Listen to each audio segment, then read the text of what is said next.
기독교 교리 중에 가장 논쟁에 있었던 가장 많은 이렇게 사람들에게 좀 어려움을 주는 것이 삼위일체에 대한 내용입니다.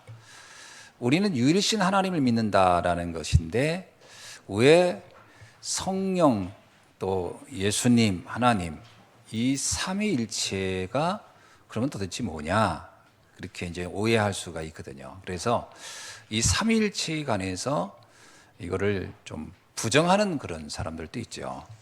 흔히 대표적인 교단이 여호와 증인입니다. 여호와 증인은 예수님을 통해서 구원받는 게 아니다. 그냥 하나님을 믿음으로 구원받는 거다. 예수님은 우리가 믿음의 모델로 삼는 것이다. 핵심은 그런 겁니다. 그래서 여호와 증인은 삼위일체를 사실은 부정하는 것이죠. 유대교도 그렇습니다. 유대교도 지금 우리가 유대교와 기독교가 되게 비슷하다라고 생각하는 사람 많지만 유대교도 사실은 예수님을 믿음의 대상으로 인정하지 않는 거죠. 심지어 성령도 마찬가지입니다. 성령도 그게 우리에게 어떤 믿음과 관련된 게 아니고 그 성령은 하나님으로부터 잠깐 유출된 뭐 이런 표현이 그 신학적인 표현인데요. 그 사람은 유출된 나왔다는 거예요. 나와서 이렇게 잠깐 도와주는 천사와 같은 역할들을 하는 것이 성령이다. 뭐 이렇게 이해를 하는 거죠. 그러니까 삼위일체에 관한 개론, 이 이론이 사실은 이런 유대교라든가 이런 데서 굉장히 부정하고 있고 받아들이지 않습니다. 근데 기독교는 그렇지 않습니다. 성경 자체가요. 예수님이 이럽니다. 하나님과 나는 하나다. 그렇죠? 그리고 내가 너희를 위하여 하나님의 영, 성령을 보내노라.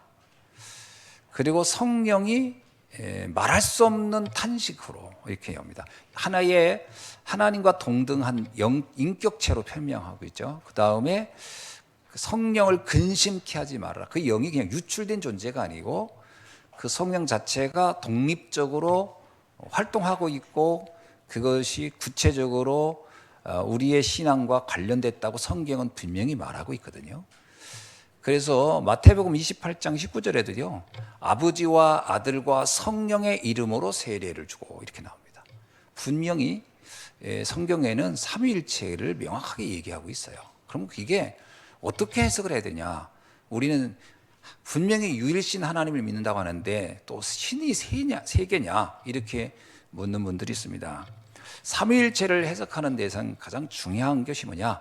구원입니다. 인간을 구원하기 위하여 하나님은 첫째입니다. 성부 하나님은 구원을 계획하신 분입니다. 구원을 설계했다는 거죠. 어떻게 설계했느냐?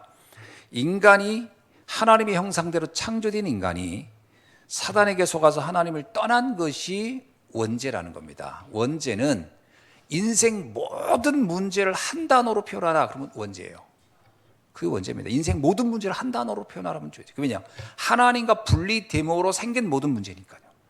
그것을 해결하는 답을 하나님은 처음부터 계획합니다. 그게 구원의 계획이에요.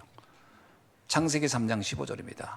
창세기 3장은 원죄의 원인을 설명하는 것이고 그 해답을 그 창세기 3장 15절에 말하고 있어요. 여자의 후손이 와서 뱀의 머리를 짓밟을 것이다. 이 말은 사단의 그 속임수와 권세를 깨트린다는 의미죠. 답을 구원의 계획을 처음부터 말씀합니다. 그리고 출애굽기 3장 18절에서요. 희생제사, 유월절의 주인공 희생제사를 통해서 인간이 자신도 모르게 인생에 잡혔던 그 노예 같은 삶이 해방되는 비밀이 일어날 것이다. 이사야 7장 14절은요. 처녀가 잉태하여 아들을 낳으니 그 이름을 임마누엘이라 하라. 하나님과 분리된 원죄의 문제, 하나님 다시 만나는 사건의 답이 처녀가 아들을 낳으니 그 이름을 성령으로 잉태된 아들, 그 비밀이 임마누엘의 축복을 갖다 줄 것이. 이것은 구약 성경에서 하나님이 처음부터 구원 계획을 완벽하게 우리에게 알려주고 있는 내용입니다. 그래서 구원의 계획, 완벽한 구원 계획을 우리에게 알려주셨다. 그러면 성자 하나님은 뭡니까? 예수님은 어떤 분이냐면 그 구원을 완성한 분이라는 거예요. 하나님은 구원을 계획했고 예수님은 구원을 완성했다. 그런 의미에서 삼위일체는 인간의 구원을 전제로만 해석이 되는 겁니다. 다른 게 아니고요. 그래서 마태복음 1장 21절로 22절에 보니까 처녀가 잉태하 아들을 낳으니 그 이름을 임마누엘이라는 그분이 드디어 그들의 모든 죄에서 구원할 자로 예수님이 이 땅에 오셨다라고 하는 내용을 말하고 있어요. 예수님은 구원자로서 완성된 구원을 이루려고 오셨다라는 거예요. 그러면 우리가 정말 예수님을 알게 되면 어떻게 될까요? 정말 예수님, 인생의 근본의 저주 재앙이 끝납니다. 이게 참 설명하기는 어렵지만 우리는 사실은 체험을 할 수 있어요. 여러분, 우리가 착하고 바르게 산다고 해서 그러면 저주 재앙이 없느냐? 그렇지 않습니다. 우리의 삶과 아무 상관없이 저주 재앙이 몰아쳐요. 그렇죠, 여러분. 우리는 열심히 살고 착하게 살았는데도 재앙과 위기는 옵니다. 그래서 이때 이게 설명이 안 되니까 보통 이제 내 운명사주팔자가, 운명사주팔자란 말이 어디서 나온 거냐면요, 재앙의 원인이 해석되지 않을 때 하는 말이에요.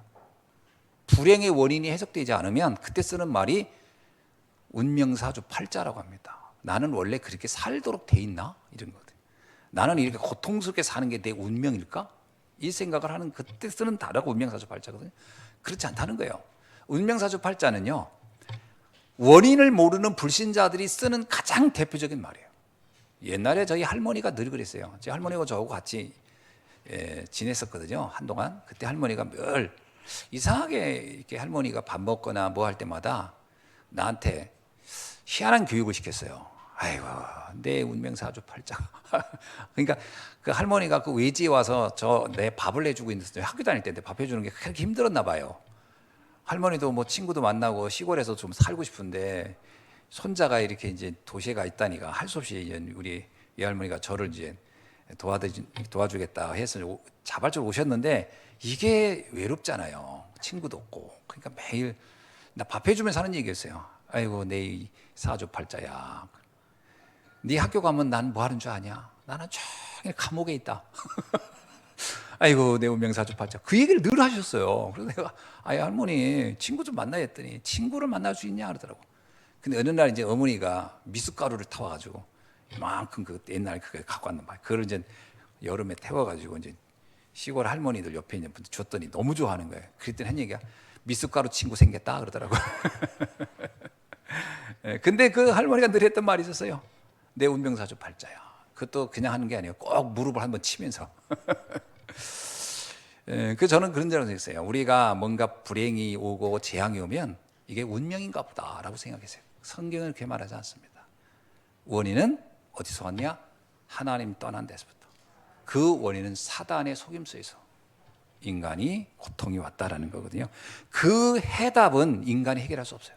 우리가 그걸 해결할 능력이 없어요. 왜? 이건 근원의 문제이기 때문에, 이건 영적 문제고 오래된 문제이기 때문에 인간이 착하고 바르게 산다고 해결되지 않습니다.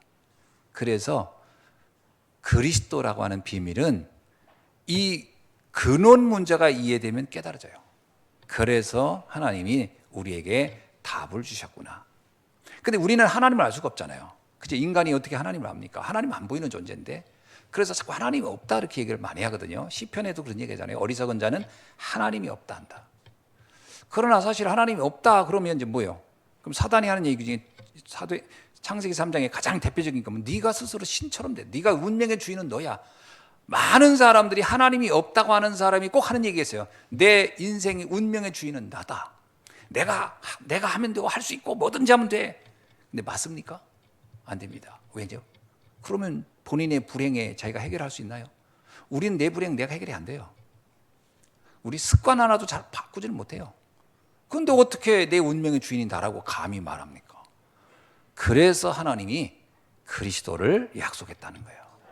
이게 구원의 완성입니다. 그래서 예수님이 십자가에서 뭐라고 얘기했어요? 난 다 이뤘다. 뭘 다 이뤘다는 거죠? 완벽한 답을 주었다라는 거예요. 여러분, 그 말을 정말 믿어지시면 이게 그것만큼 큰 축복이 없어요. 내 인생 문제 근본의 그 저주의 뿌리는 끝났다. 그럼 뭐가 남았다는 얘기죠? 이제 회복되는 것만 남은 거예요. 여러분, 암 환자가 암의 근원이 완전히 없어졌다고 합시다. 정말 의사를 잘 만나서 뿌리가 완전히 없었어요. 그러면 물론 쬐으니까 아프고 뭐 수술 안 하고 좀 체력도 많이 안 좋고 그럴 수 있지만 남은 건 뭐가 남았죠? 회복이 남았어요. 그건 시간이 지나면 건강해질 수밖에 없는 거예요. 진짜 그리스도를 만나면 그날부터 나오는 응답이 뭐냐? 내 인생이 회복되는 것밖에 없습니다. 이걸 누리시면 돼요. 물론 순간순간 뭐 감기도 걸리고 또 뭐 이렇게 어디 지나가다가 무릎을 깨지기도 하죠. 그러나 그건 뭔가 암이 치유된 거에 비하면 그건 아무것도 아닌 거예요. 근데 우리는 뭐라고 생각하냐면 그 조그만 일들이 터지면 이거 또 죽는 거 아닌가? 이게 우리의 착각이지 그거로 죽지는 않는다는 거예요. 근본이 치유되면 나머지는요, 좀 경제가 없어도 되고 좀 힘들 수도 있고 그거는요 문제 안 됩니다. 다 지나가면서 바뀌는 거예요. 다 회복됩니다. 그래서 속지 말으라는 거예요. 진짜 그리스도 만나면 끝난 것이다. 우리가 너무 급한 거야. 그죠? 수술을 하고 나면 당장 내일부터 뛰어다니고 싶은데 그게 됩니까? 좀 시간이 필요하지. 좀 시간이 필요한 겁니다. 그리스도 정말 만나고 나면 회복되게 돼 있어요. 기다리시면 됩니다. 불신앙하지 않으면 돼요. 자, 그리스도는 완전한 답을 주신 것이다. 이거보다 큰 축복은 세상에 없어요. 세 번째는 뭐냐면 성령이 뭐냐면 성령은 그 구원을 지금 우리에게 알게 하고 성취하는 겁니다. 여러분, 2000년 전에 죽으신 그리스도가 오늘 우리가 믿어진다는 게 이게 정상입니까? 사실 엄밀하게 말하면 육신적으로 말하면 정상은 아니에요. 비정상이죠.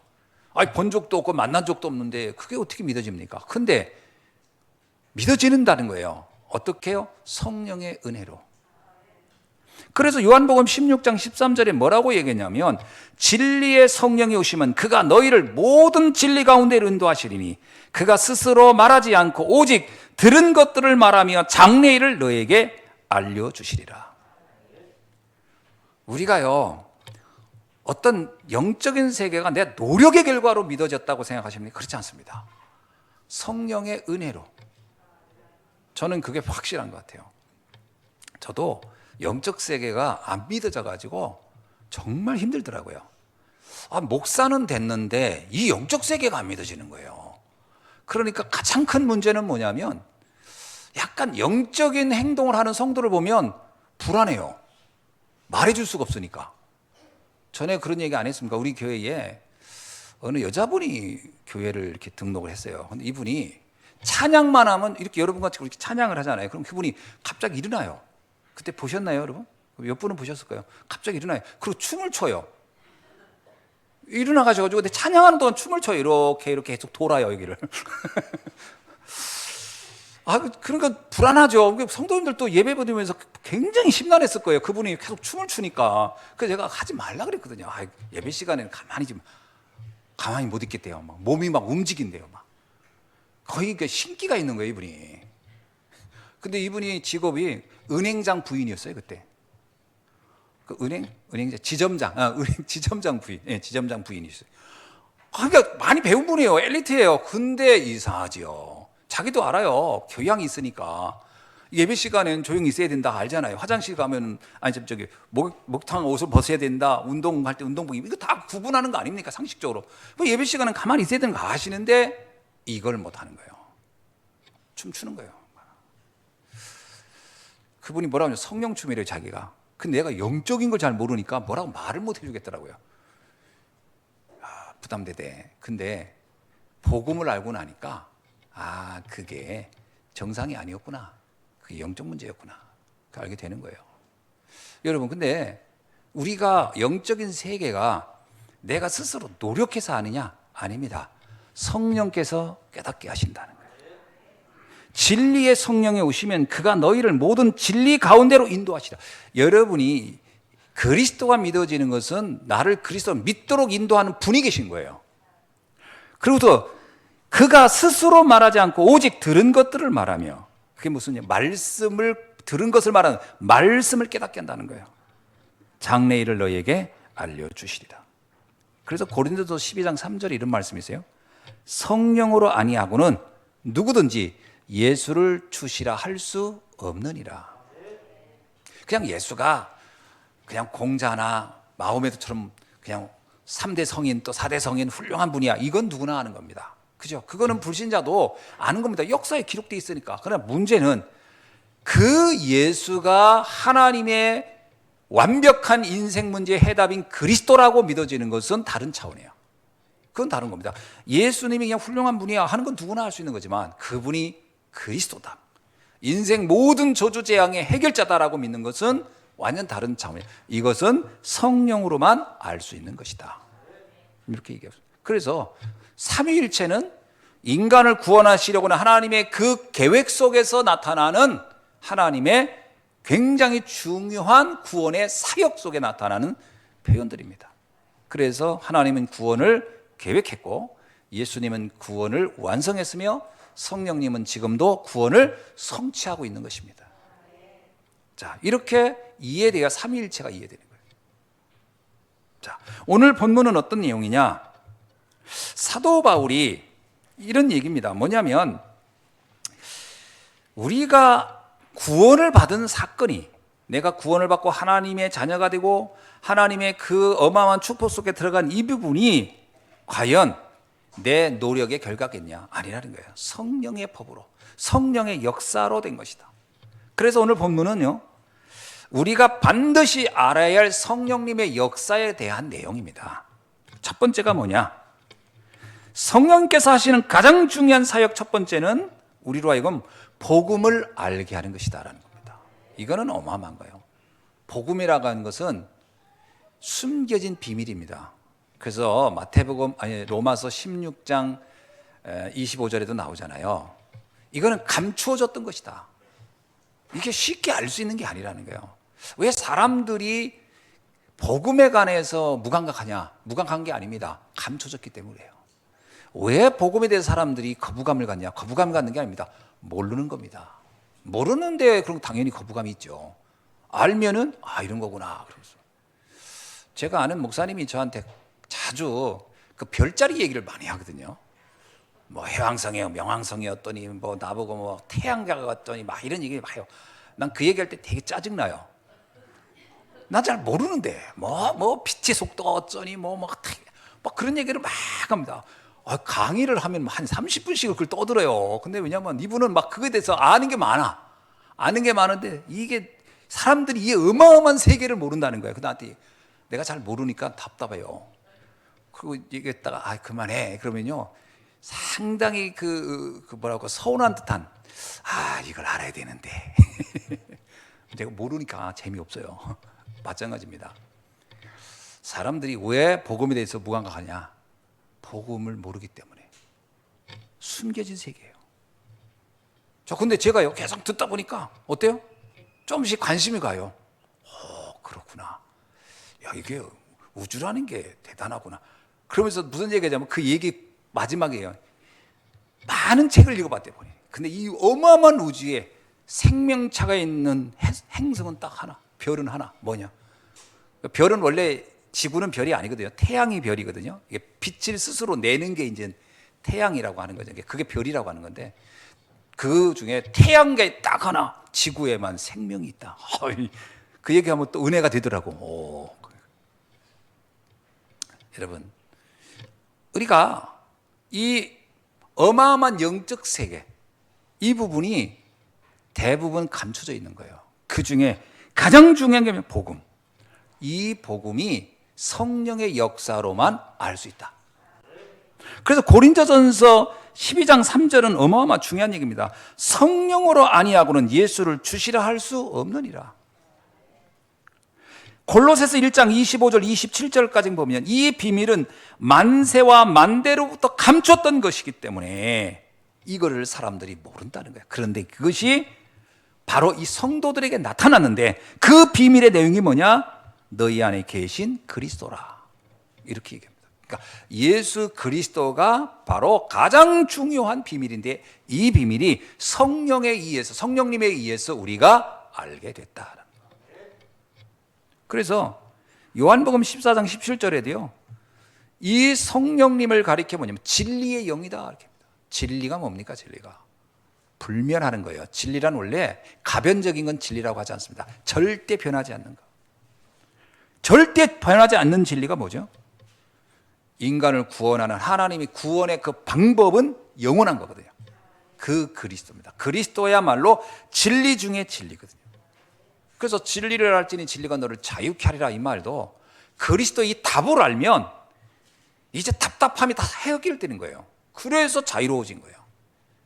여러분, 답을 모를 때 사람 답답하거든요. 답을 모를 때. 답을 알면요, 평안합니다. 답을 알면 그거 처리하면 되니까. 그리스도는 인생 모든 문제의 답이라는 거예요. 이걸 여러분이 정말 믿는 날로부터 문제의 그 고리는 하나하나씩 풀리게 되는 줄 믿습니다. 그래서 뭐라고 얘기하냐면요, 요한복음 14장 26절, 보혜사 곧 아버지께서 내 이름으로 보내실 성령, 그가 너희에게 모든 것을 가르치시고 내가 너에게 말한 모든 것을 생각나게 하리라. 성령께서 뭘 가르치고 뭘 생각나게 한단 말입니까? 복음을 가르치고 복음을 생각나게 한다. 그래서 사실은 복음을 증거한다라는 것은 성령의 역사가 아니고서는 불가능한 겁니다. 그래서 사도행전 1장 8절에도 이런 말씀하잖아요.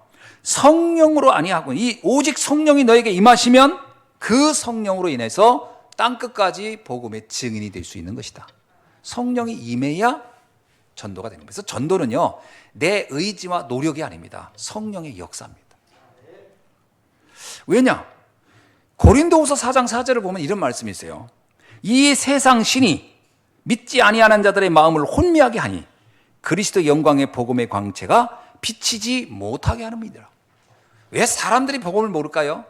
그거는 사람이 복음을 모르는 거는 복음에 대해서 모르기 때문에 모르는 겁니다. 그러니까 모르는 세계에 대해서 어떻게 알 수 있겠어요? 근데 이게 그냥 모르는 게 아니라는 거예요. 모르게 하는 존재가 있다라는 거예요. 뭐라고요? 세상 신이 사람들의 마음을 혼미하게 한다. 복음을 모른다는 것은요, 그냥 관심이 없다가 아닙니다. 관심이 없게 하는 존재가 있다라는 거거든요. 그래서 어떻게 하라고요? 성령의 역사로만이 그 가로막고 혼미케 하는 존재를 결박할 수 있기 때문에 그래서 전도가 되는 겁니다. 그래서 사도 바울은 전도를 하기 전에요, 사도행전 13장 2절에 보니까 금식하며 성령 인도 받으려고 했어요. 그게 무슨 얘기죠? 이 영적인 비밀을 알게 하는 것은 성령께서 하시기 때문에 바울이 할 수 있는 게 뭐죠? 기도한 것밖에 없습니다. 하나님, 저 사람의 영혼 속에 이 복음이 들어가게 하옵소서. 그거 외에는 방법이 없는 거예요. 그러는 중에 복음을 들을 기회가 주어졌다. 그것만큼 큰 축복이 아닙니다. 누군가가 복음을 내게 전해준다. 이건 정말 축복이죠. 근데 그것은 전하는 사람도 복이지만 듣는 자가 깨닫다. 이 깨닫는 건 전하는 자가 잘했기 때문이 아닙니다. 성령께서 깨닫게 하기 때문에. 그래서 가르치시고 생각나게 하시는 거예요. 누가요? 성령께서. 제가 참 복음을 들었을 때 한 3개월, 3, 4개월, 거의 뭐 길게는 한 5, 6개월 될 거예요. 이렇게 말씀 들을 때 처음에 이 영적인 이거 부분을 듣는데 잘 모르겠더라고요. 무슨 말인지 모르겠어요. 창세기 3장 이 얘기 듣는데도 그거 나하고는 상관이 없어 보여요. 창세기 3장은 나하고 뭔 상관이 있어. 지금 나는 지금 뭐 여러 가지 문제도 많고 고민도 많은데 이게 전부 다 하나님 떠난 문제라는 거예요. 그러니까 이게 동의가 안 되는 거예요. 내가 머릿속으로. 왜? 그렇게 지금까지 알질 않았기 때문에. 그래서 그 얘기를 하는데 그분이 하도 열심히 아주 뭐 확신을 가지고 하니까 그래도 대놓고서 아닌 것 같은데 이 말을 못 하겠고, 예, 표정 관리를 하면서 들었어요. 그래요. 그렇게 얘기하시니까 또 그런 것 같기도 하고. 처음엔 잘 못 알아듣겠더라고요. 근데 그분이 워낙 열심히 막 성실하게 하는 거예요. 그러니까 이제 그 자세히 일단 감동을 받았어요. 왜냐, 이분이 인천에서 여기까지 내려와가지고 저녁마다 그것도 주일 저녁에 막 월요일 저녁이구나. 월요일 저녁에 주일마다 이게 월요일 저녁에 그 목사님들이 주일 끝나고 나면 되게 피곤하거든요. 근데 주일 끝나고 그 월요일 날 저녁에 인천에서 내려와가지고 말씀을 하고 그리고 가는데 그것도 밤에 늦게 했어요. 10시부터 11시 또는 12시에 끝나고. 오신 분 때문에 미안해서 내가 오지 말란 말을 못 하겠더라고요. 그 속으로 이랬어요. 좀 이제 멀고 피곤하니까 못 오겠습니다. 그걸 기다렸어요. 안 온다는 얘기 좀 하면 좋겠다.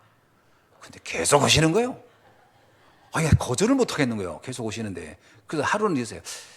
인천에서 오는데 피곤하지 않았대. 아니래.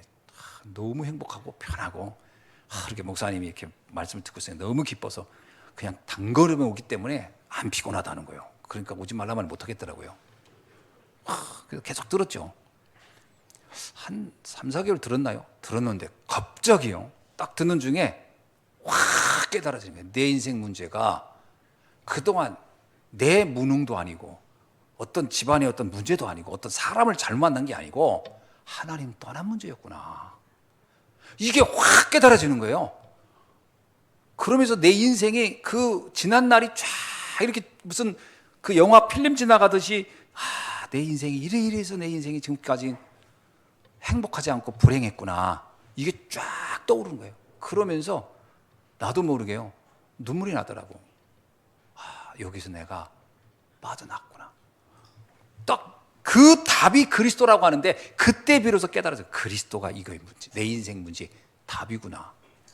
얼마나 행복했는지요. 그게 딱 깨달아지는 순간부터요. 내 몸이 깃털처럼 가벼워지는 거예요. 그날 정말 많이 울었던 것 같아요. 내가 좀 약간 바보같이 울면서 이거 눈물 흘리면 안 되는데 이런데 눈물이 나더라고요. 내 인생 지난 날을 쫙 생각하니까 너무 억울한 마음도 들고 감사한 마음도 들고 그날로부터 내 인생이 완전 달라지고. 그러면 그냥 갑자기 돈 생겼냐? 아니면 갑자기 건강이 좋아졌냐? 아니에요. 갑자기 감각이 다 좋아. 아닙니다. 변한 건 아무것도 없었어요. 뭐가 변했냐? 내가 변했어요. 세상은 그대로인데 내가 변했어. 내 눈이 바뀌었어. 어떤 말을 들어도 격동하지 않고 어떤 상황이 되어도 그것이 두렵거나 공포가 염려되지 않는 내 자체가 바뀌더라고요. 이게 은혜구나. 내가 뭘 하려고 한 게 아니라 그냥 이게 깨달아져. 그날부터 인생이 하나하나 이렇게 변화가 일어나는 거예요. 그때 알았습니다. 구원은 성령께서 주시는 선물이다. 성령께서 주시는 선물이다. 그래서 에베소서 2장 8절에 그러잖아요. 그 은혜로 말미암아 믿음으로 구원을 얻었나니 하나님의 은혜로요. 그죠? 그 은혜가 뭐예요? 성령의 역사예요. 어떤 은혜냐? 성령이 나로 하여금 그 복음을 알도록. 참 감사하죠. 가만히 생각해보니까 그 목사님이 제가 하도 못 알아들으니까 얼마나 답답했을까 이 생각은 들어요. 그런데 그분이 감사하게도 계속 기도하면서 나를 위해서 오셨구나. 그분이 하신 일은 설명을 잘한 게 아니고 나를 위해서 참 기도하셨겠구나. 감사하더라고요. 그래서 딱 깨닫고 나서 너무 감사하잖아요. 그래서 그 노트를 봤어요. 노트가 몇 개월 쓴 거니까 굉장히 양이 많잖아요. 다 봤어요. 내용이 다 똑같아. 난 그때 또 충격받았어. 왜 내용이 다 똑같지? 창세기 3장 하나님 떠난 문제. 옛날에도 계속 이 얘기만 했구나. 계속 똑같은 얘기를 했는데 내가 못 알아들은 거예요. 못 알아들었어요. 근데 그게 오늘 팍 깨달아지는 주의 은혜죠. 하나님의 은혜다 이렇게 생각됩니다. 그래서 고린도전서 2장 10절에 뭐라고 얘기하냐면 오직 하나님의 성령으로 이것을 우리에게 보이셨으니 성령은 모든 것 곧 하나님의 깊은 것까지도 통달하시느니라. 하나님의 깊은 것. 여러분 내 인생의 깊은 문제 이게 그냥 깨달아지지 않습니다. 이건 대부분 숨겨져 있기 때문에요. 여러분 우리의 지난 날들이 대부분의 사실 이렇게 막 집중하고 생각해야 떠오르잖아요. 그러나 그게 사라진 게 아니에요. 지난 날의 상처는 사라지지 않습니다. 반드시 어딘가에 숨어 있다가 결정적인 순간에 나타나요. 그래서 나를 확 사로잡아요. 그래서 사람들이 대부분이 과거의 상처에 잡혀 있다. 오늘날 내가 분노하는 것을 가만히 보면 그 사실, 그 사건 때문에 분노한 게 아니에요. 그 이전에 그와 유사한 사건에서 왔던 그 아픔이 이것을 틀리게 보게 만드는 원인이 된 경우가 많거든요. 깊은 것입니다. 근데 그 깊은 게 더 들어가 보면 어디냐? 하나님 떠난 거예요. 그걸 어떻게 알겠습니까? 근데 그 깊은 것이 어떻게 하면 성령께서 이것을 깨닫게 하신다. 두 번째입니다. 성령이 하신 일이 뭐냐? 오늘 26절에 보니까 이와 같이 성령도 우리의 연약함을 도우시나니 우리는 마땅히 기도할 바를 알지 못하나 오직 성령이 말할 수 없는 탄식으로 우리를 위하여 친히 간구하시느니라. 우리의 연약함을 돕는 역할이 성령의 역사입니다. 여러분, 우리가 연약하다고 하는 것은 그것이 불행이 아닙니다. 이거는 성령의 역사할 가장 좋은, 하나님의 은혜를 받을 가장 좋은 통로예요. 이건 축복입니다. 그래서 성령이 누구에게 역사를 안 하냐? 나는 강해. 난 아무것도 도움이 필요 없어. 이 경우는 하나님이 어떻게 할 수가 없어요. 왜? 하나님의 영이 개입하고 싶어도 내가 싫다는 데는. 근데 내가 연약하고 하나님의 은혜가 필요하다고 하는 사람은요, 이것만큼 큰 축복이 없습니다. 그래서 내 인생의 문제가 아닙니다. 가만히 보면 하나님의 은혜를 받을 가장 절호의 통로요, 길이요, 축복입니다. 이게 딱 깨달아져야 돼요. 저는 제 자신이 이런 생각이 들더라고요. 내가 나 자신을 볼 때 되게 무능하다, 부족하다, 이런 생각 옛날에 진짜 많이 했거든요. 근데 가만히 생각하니까 내가 이 연약함 때문에 내가 하나님을 사모했구나, 하나님의 은혜를 필요로 했구나, 나도 모르게.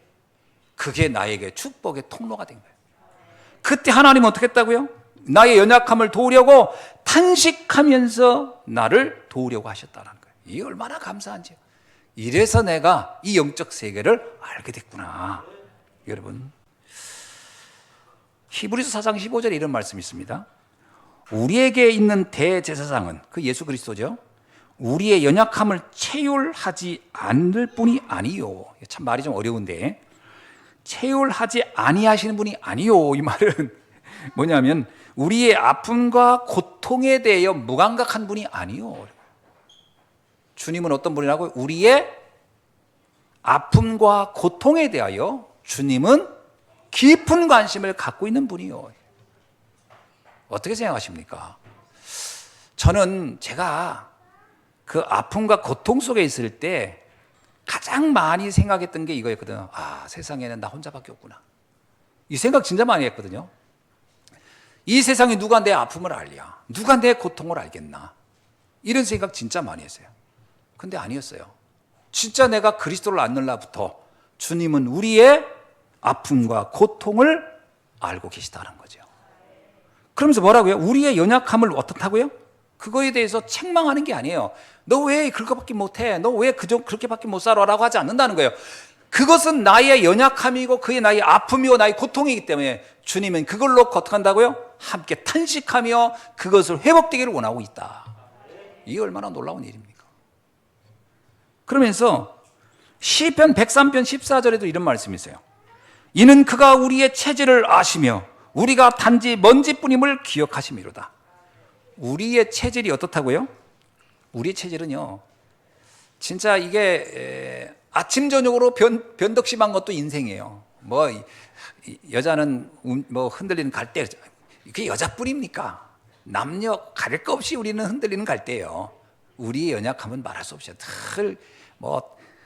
다시는 안 그렇겠다고 또 하고, 그죠? 수도 없이 맹세하고 수도 없이 맹세를 거역하고, 이거 우리 하잖아요, 우리 자신이. 저도 그런 얘기 진짜 많이 했습니다. 나 다시는 그렇게 안 할게 했다가 며칠 지나면 또 하고, 그리고 또 미안해서 또 말도 못하고. 이게 우리 연약함이에요. 근데 주님은 이걸 아신다는 거예요. 우리가 얼마나 연약한지를 아신다는 거예요. 그래서 어떤다고요? 성령께서 그것을 탄식하며 도와주시고 있다. 이게 무슨 얘기입니까? 내가 성령을 의지하여 하나님이 나를 돕기를 원한다면, 내가 하나님께 손을 내민다면 주님은 주의 강한 손으로 우리의 인생을 인도하시고 지켜주신 줄로 믿습니다.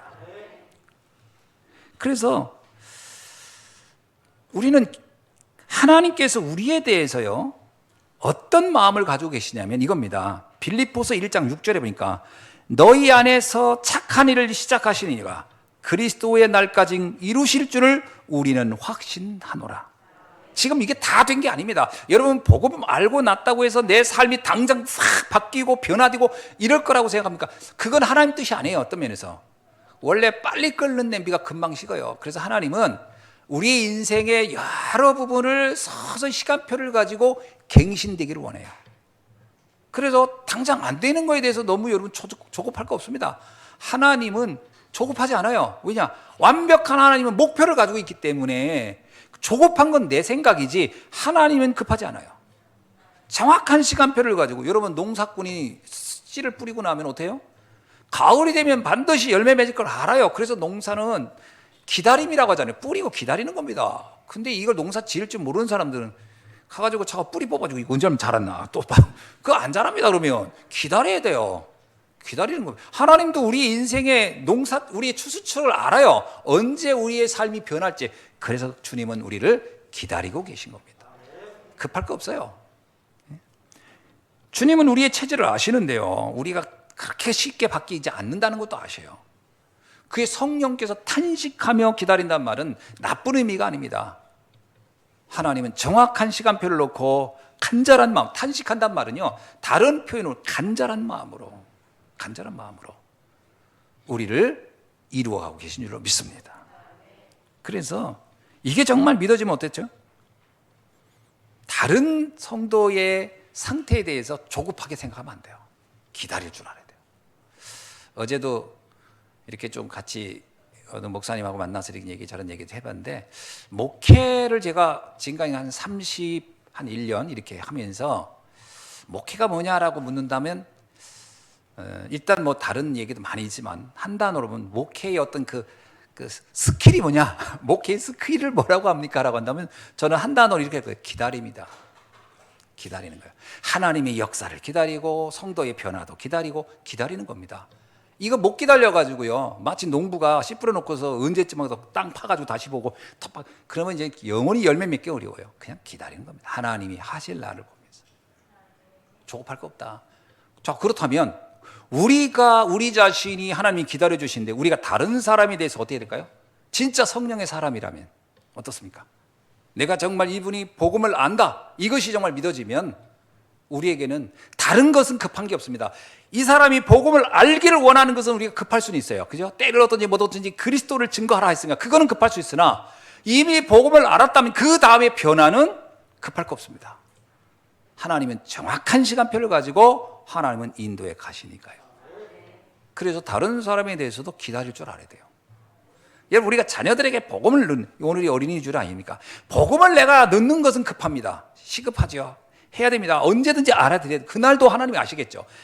우리는 마음을 가지고 합니다. 때를 얻든지 못 얻든지. 그러나 이 아이가 복음을 알았다, 그 다음에 삶은 어떻게 돼요? 기다려야 됩니다. 뭘 서두르고 막 난리치고 막 달달 볶지 마세요. 기다려주세요. 하나님이 이루어 가십니다.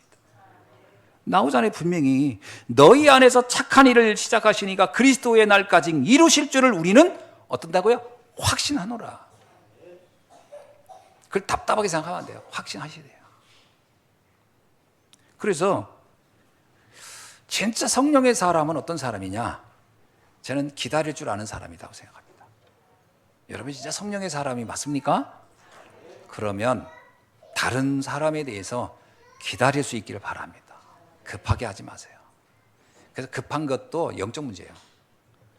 내가 볼 때는 우리나라 사람들이 보편적으로 약간의 그 조급한 영적 문제를 다 갖고 있는 것 같아요. 저를 포함해서. 이 빨리빨리가 영적 문제의 또 다른 표현이에요, 이게. 때가 있는데 너무 때를 기다리지 못해 우리가. 자, 그래서 갈라디아 5장 22절 23절에 보니까 어떻다고요? 오직 성령의 열매는 사랑과 희락과 화평과 오래 참음과 자비와 양성과 충성과 온유와 절제니 이런 것을 금할 법이 없느니라. 여러분, 이런 열매들이요, 당장 얻으려고 하지 마세요. 열매도 다 때가 있는 겁니다. 기다리셔야 돼요. 서서히 주께서 이 열매를 맺어 가실 줄로 믿습니다. 자, 그래서 빌립보서 2장 13절에 뭐라고 얘기하고 있죠? 너희 안에서 행하시는 이는 하나님이시니. 누구 안에서요? 우리 안에서. 자기의 기쁘신 뜻을 위하여 너희에게 소원을 두고 행하게 하시느니라. 아멘. 자, 세 번째입니다. 이 성령의 역사 중에 세 번째 역사는 뭐냐? 28절입니다. 우리가 알거니와 하나님을 사랑하는 자 곧 그의 뜻대로 부르심을 입은 자들에게는 모든 것이 합력하여 선을 이루느니라. 아멘. 여러분, 성령의 역사는 반드시 내가 복음 안에 하나님의 자녀가 되고 그 안에 있다면 모든 것들은 하나님이 축복되게 할 것이다. 믿습니까? 저는 어느 날 이게 믿어졌어요. 진짜 이거 믿어지니까 진짜 행복하더라고요. 모든 것이 합력하여 선을 이루느니라. 제 인생에 가장 강력하게 제 가슴을 쳤던 성구가 바로 이 로마서 8장 28절이었어요.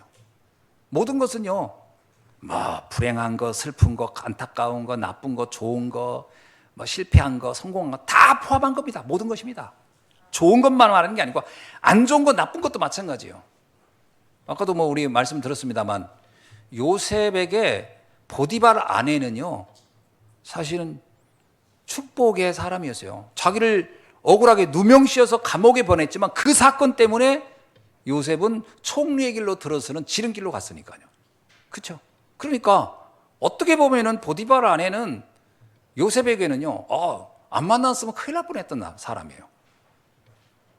아멘. 그런데 내 주변에 있는 모든 사람이 내가 성령인도 받고 있다면 그 모든 사람은 나에게 축복이 됩니다. 그러나 내가 이 성령인도 받지 못하면 내 주변에 있는 사람들은 대부분 나를 힘들게 하는 사람일는지 몰라요. 이게 중요합니다. 모든 것이 합력하여 선하게 하신다. 선하게 한다라고 하면 단순히 모든 걸 좋게 만든다 이런 뜻도 되겠지만 그것보다 더 중요한 것은 하나님의 계획을 이루는 도구가 된다는 거예요. 하나님의 계획을 이루는 도구.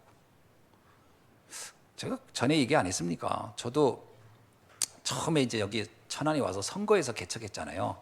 선거에 개척했을 때 그때 당시 만났던 그 손나무계 장로님을 그때 만난 거예요. 유일한 장로님인데 근데 이 장로님이 아주 독특했어요. 왜냐하면 이분이 다른 꿈이 있었죠. 나를 잠시 이제 그 임시 목회자로 나를 두었다가 이제 나를 내보내고 본인이 그 교회 담임 목사가 되고 싶었던 그 플랜이 있는데 그 플랜을 나한테 안 보여줘가지고 난 모르고 있었지. 그 사이에 본인은 신학 공부하고 야간 신학 해가지고 목사가 딱 된 거예요. 그 이제 신학 안수 받을 때쯤 되니까 본격적으로 이제 이 플랜을 가동시키는 거예요. 내가 이제 교회를 떠나야 되잖아요. 그냥은 안 떠날 것 같으니까 계속 떠날 수밖에 없도록 상황을 만들어가는 거예요. 막 괴롭히는 거죠. 제발 떠나라, 떠나라. 그분은 계속 기도는 그거였을 거예요. 왜 안 떠나, 왜 안 떠나. 막 내가 떠나야 그분이 거기 담임 목자가 되니까. 나는 그걸 몰랐어요. 이분이 계속 나를 괴롭히더라고요. 그러다 어느 날 이제 그래도 내가 눈치를 못 채니까 제가 참 눈치가 너무 없었어요. 그런 줄 알았지만 예, 좀 가겠습니다. 이래서 해야 되는데 전 못 갑니다. 이러고 있으니까 이분이 본격적으로 어느 날 딱 나오더니 이제 당신 거 가지고 가라는 거예요. 내 거고 뭐가 내 거인데 우리 이제 가족은 내 거고 그다음에 이제 그 장롱 이런 것도 내 거고. 근데 내가 오고 나서 교회에다가 해놓은 게 강대상 하나 있었어요. 큰 거. 그거는 내가 여기 교회 담임으로 있는 동안에 있었던 거니까 그거까지는 내 거래. 하고 나머지는 다 놓고 가라는 거예요. 이야, 정말 충격이었죠. 그래가지고 그때 길에 이제 나앉게 된 상황이었어요. 속으로 진짜 원망 많이 했죠. 어떻게 사람을 이렇게 그냥 내쫓나. 갈 데도 없는데. 그런 상황이었는데 시간이 지나고 보니까요. 그분이 진짜 감사한 분이었어요. 제가 그분은 좀 하나님에게 약간 악역을 한 거죠. 나를 위해서 그분은 악역을 한 거예요. 그분은 나쁜 분은 아닌 것 같아요. 나를 악역을 한 거예요. 나를 내보내야 하는데 왜냐? 안 떠나면 안 되니까. 요셉이 가정에서 안 떠나면 안 되니까 그 형제들을 악역을 시킨 거예요. 형들을 위해서 내보내게 만든 거지. 그렇게 생각하면 요셉이 우리 형들한테 감사하다고. 나를 이렇게 한 것은 하나님의 뜻이라고. 그렇죠? 제가 그분을 만나니 그분은 이제 고마움이 생기더라고요. 그분이 나를 내보내서 내가 오직 여호와, 오직이 된 거예요. 진짜 하나님 아니면 안 됩니다라는 게 그때 난 깨달아졌거든요. 얼마나 감사한지. 속으로 생각했어요. 길에서 한번 만나면 내가 식사 한번 대접해야 되겠다. 근데 진짜 터미널에서 만난 거예요. 딱 그런데 그분인 거예요. 왜 그분도 천안에 있으니까. 근데 평상시 마음은 그랬거든요. 막 보면 내가 반갑게 가서 밥 대접해야지. 그런데 딱 본 순간 가슴이 벌렁벌렁벌렁. 그러니까 딱 돌아서서 도망가고 싶은 거예요. 근데 또 한편으로는 내가 잘못한 게 없지? 굳이 세상적으로 말하면 저분은 나를 내쫓았고 나는 그냥 쫓김을 받은 게 아니라 내가 도망갈 게 아니라 저분이 도망가야 되는데 왜 내가 도망가야 되나? 그래서 내가 한번 알아보는지 못 알아보는지 한번 보자고 해서 가슴이 벌렁벌렁하면서 계속 앞으로 갔어. 이렇게 싹 지나가면 모르고 아는 척하면 아는 척 해야 되겠다. 근데 아는 척 하시더라고. 반갑다고. 그래가지고 그냥 간단하게 해서 밥을 먹었어요. 먹었는데 먹으면서 내가 너무 충격받은 거죠. 그분이 그러더라고요. 나하고 있었을 때가 가장 행복했대. 그때가 참 좋았다는 거예요. 지금 너무 힘들대. 막 성도들 뭐 이렇게 그분들이 목회를 하잖아요. 그때 또 한 번 느낀 거예요. 아, 이분은 나와 있었던 때 가장 그게 행복했을 거예요. 왜냐면 본인이 하고 싶은 대로 다 했으니까. 표현한 거 다 했잖아요. 감정 표현 다. 근데 그랬구나 생각하니까 그래. 이게 맞군. 이게 맞다 생각들고요. 또 따르세요. 나도 감사하다고 그랬어요. 장로님 안 있으면 내가 이렇게 정말 지금 같은 응답을 못 받았을 것이다 했더니 우리 둘이는 참 하나님이 이렇게 축복으로 만나게 한 것 같다고.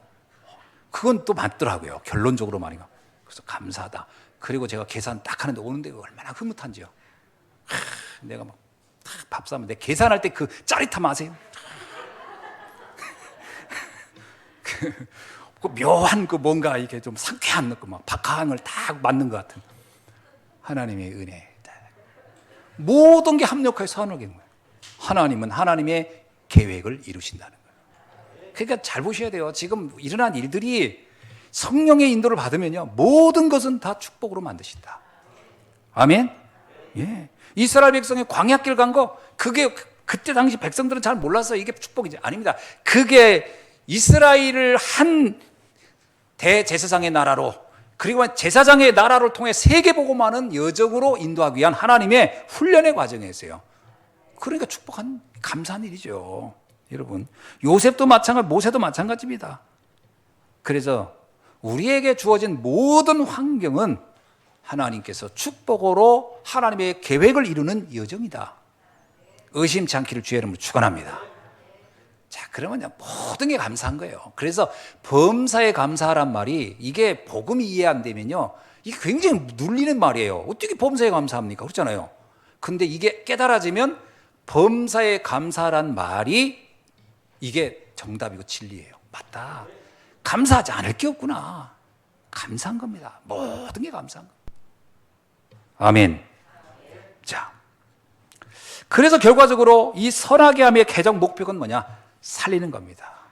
결국 하나님은 우리로 하여금 그저 나 하나 사는 게 문제가 아니고 하나님의 절대 계획의 핵심은 뭐냐? 모든 사람을 살리라는 거예요. 그렇죠? 우리는 이 복음 없으면요, 나 하나 살기도 버거워요.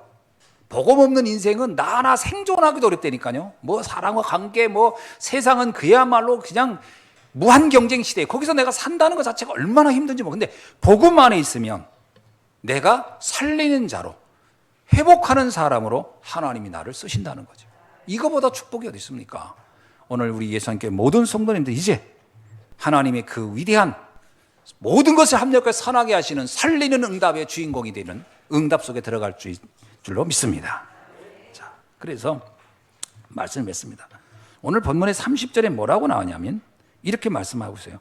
또 미리 정하신 그들을 또 부르시고 부르신 그들을 또한 의롭다 하시고 의롭다 하신 그들을 또한 영화롭게 하셨느니라. 자, 하나님은 처음부터요, 이 놀라운 계획을 놓고 우리를 어떻게 했다고요? 우리를 선택하여 부르셨다는 거예요. 저와 여러분은 오늘 이 자리에 있다는 것 자체가 하나님이 부르심을 받은 선택된 하나님의 자녀가 되어 있는 줄로 믿습니다.